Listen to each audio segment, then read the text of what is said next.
জমি বাড়ি সংক্রান্ত বিবাদ মামলায় প্রভাব খাটানোর অভিযোগে তৃতীয়বার ভবানী ভবনে তলব করা হলো বিচারপতি অমৃতা সিনহার স্বামী এবং আইনজীবী প্রতাপ চন্দ্র দেবকে। 22 ডিসেম্বর বেলা 11টায় ভবানী ভবনে তাকে হাজিরা দিতে বলা হয়েছে সিআইডির তরফে। সোমবার জমা দিতে বলা হয়েছে তার মোবাইল ফোন। 8ই সেপ্টেম্বর তিনি যে মোবাইল ফোনটি ব্যবহার করেছিলেন সেই মোবাইল ফোনটি জমা দিতে বলা হয়েছে সিআইডির তরফে।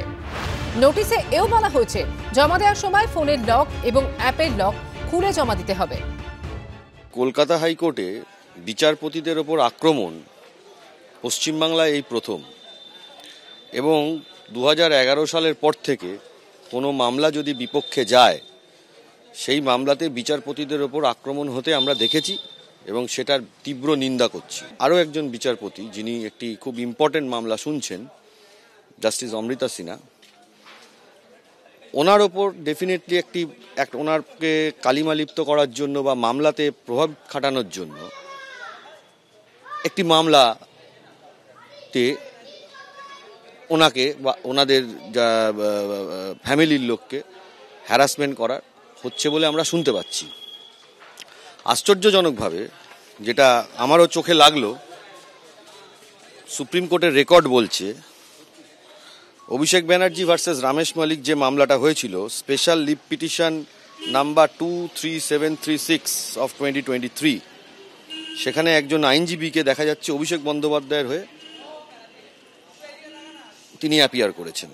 আবার দেখা যাচ্ছে আরও একটি মামলা, সেই মামলাতে বাণী রয় চৌধুরী মামলাতে সেখানে সেই আইনজীবী স্টেটের হয়ে অ্যাপিয়ার করছেন। এই কাজের মধ্যে মদত দিচ্ছেন যারা হাইয়েস্ট অথরিটি আছে।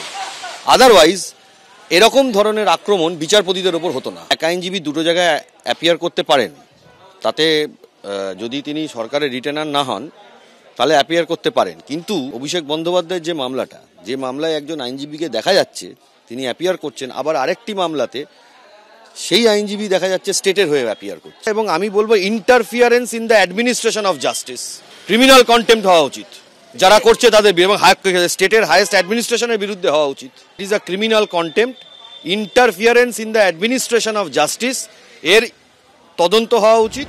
প্রথমে 1 ডিসেম্বর, এরপর 16 ডিসেম্বর, আর এবার 22 ডিসেম্বর। এক মাসের মধ্যে আইনজীবী প্রতাপ চন্দ্র দেবকে তিনবার ডেকে পাঠালো সিআইডি। সিআইডির কাছে এমন কোনো অভিযোগ জমা পড়ে থাকে যে অভিযোগটা বিচারযোগ্য ফৌজদারি অভিযোগ, কগনাইজেবল অফেন্স হয়, তাহলে সিআইডি তদন্তের জন্য যে কাউকে ডাকতে পারেন, এতে কোনো প্রশ্নের অবকাশ নেই।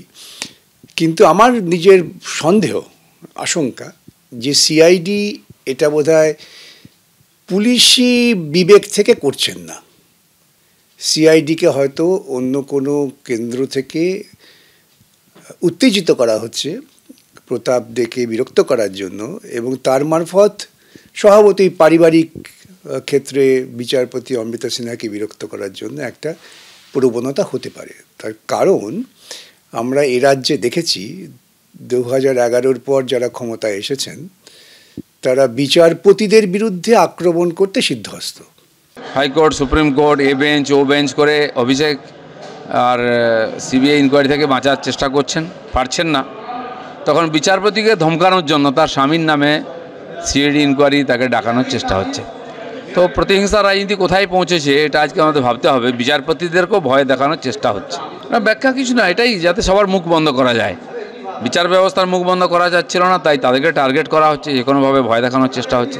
চোর যারা দুর্নীতিগ্রস্ত তারা চোখ দেখায়, ভয় দেখায়, কিন্তু এতে শেষ রক্ষা হয় না। শনিবারই ভবানী ভবনে 9 ঘন্টা জিজ্ঞাসাবাদ করা হয়েছিল আইনজীবী প্রতাপ চন্দ্র দেবকে। এরপর সপ্তাহ ঘুরতে না ঘুরতেই ফের একবার তাকে তলব করল সিআইডি।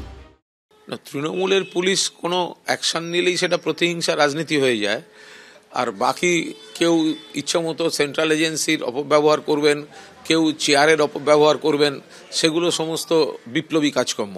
এসব তো হতে পারে না।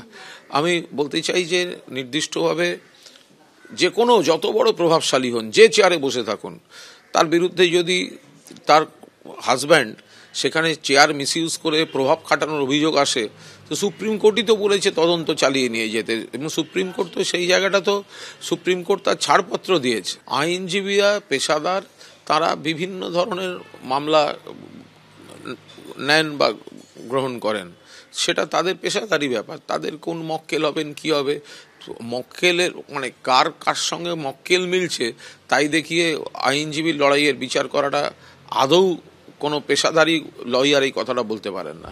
কলকাতা হাইকোর্টের বিচারপতির আইনজীবী স্বামীকে সিআইডির বারবার তলবের ঘটনা শেষমেশ কোন দিকে মোড় নেয় সেদিকেই নজর থাকবে। অর্ণব মুখোপাধ্যায়, শিবাশিস মৌলিক ও অমিত জানার রিপোর্ট, এবিপি আনন্দ।